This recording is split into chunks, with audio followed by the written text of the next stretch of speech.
8:26, vamos al análisis de política internacional en voz de Jorge Aguilar, quien está del otro lado del estudio. Adelante, Jorge.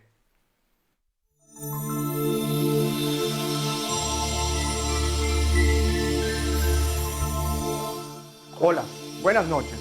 El día de ayer terminó el impeachment o juicio político contra el presidente de Estados Unidos, Donald Trump. Después de 2 semanas de deliberar en la Cámara Alta, el Senado de Estados Unidos votó el miércoles a favor de absolver a Trump por el escándalo de Ucrania. El presidente Trump aprovechó la mayoría republicana que tiene en la Cámara Alta, que no lo considera culpable por los tratos realizados con Ucrania, para llevar a cabo una investigación contra su rival demócrata, John Biden.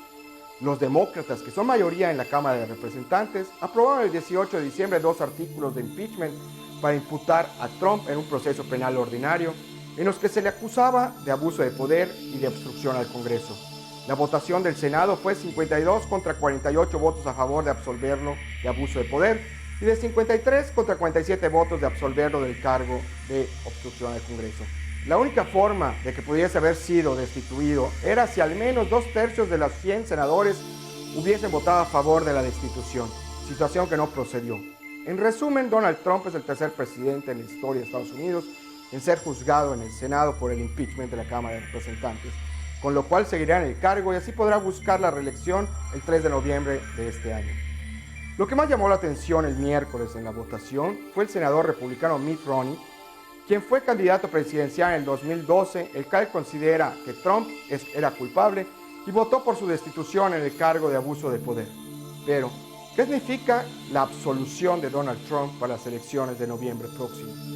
Los demócratas y los republicanos tendrán que pesar bien los efectos de este proceso de impeachment a solo 9 meses de las elecciones presidenciales, pero no solo es el cambio de reelección del presidente de Estados Unidos, sino también la renovación de la Cámara Baja y más de 1/3 del Senado.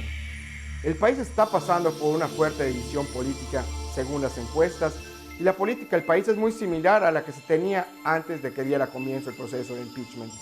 El índice de aprobación de Trump ronda el 45% en cifras, en lo que se ha mantenido durante el periodo de su presidencia, pues las posibilidades de su reelección son aún inciertas como todo en la política, pero están muy lejos de ser escasas.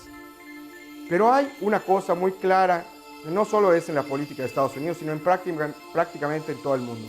Las encuestas no cuentan toda la historia y hay señales de que los procedimientos de un juicio político sí han tenido un impacto en los votantes.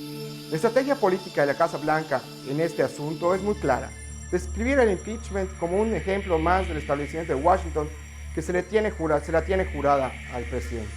El juicio político llegó a su fin en el Senado, pero se cierra el final de un capítulo, pero el libro no se cerrará y seguirán los dolores de cabeza de Trump relacionados con Ucrania, aunque la teoría dice que nadie podrá ser juzgado por el mismo delito 2 veces, pero en cuestiones del juicio político es distinto.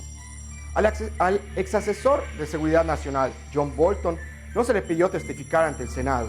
Su versión sobre cómo Trump presionó a Ucrania para investigar a Biden está empezando a salir.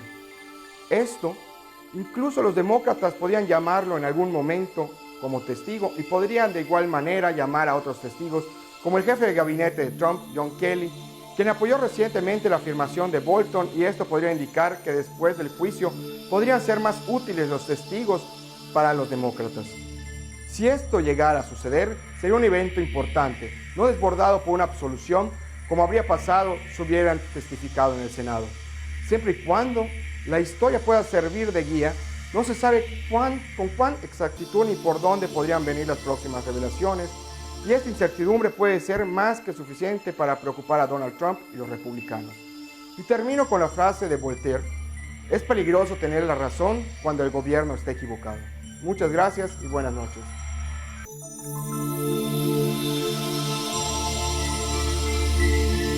Gracias, Jorge, por este análisis en política internacional.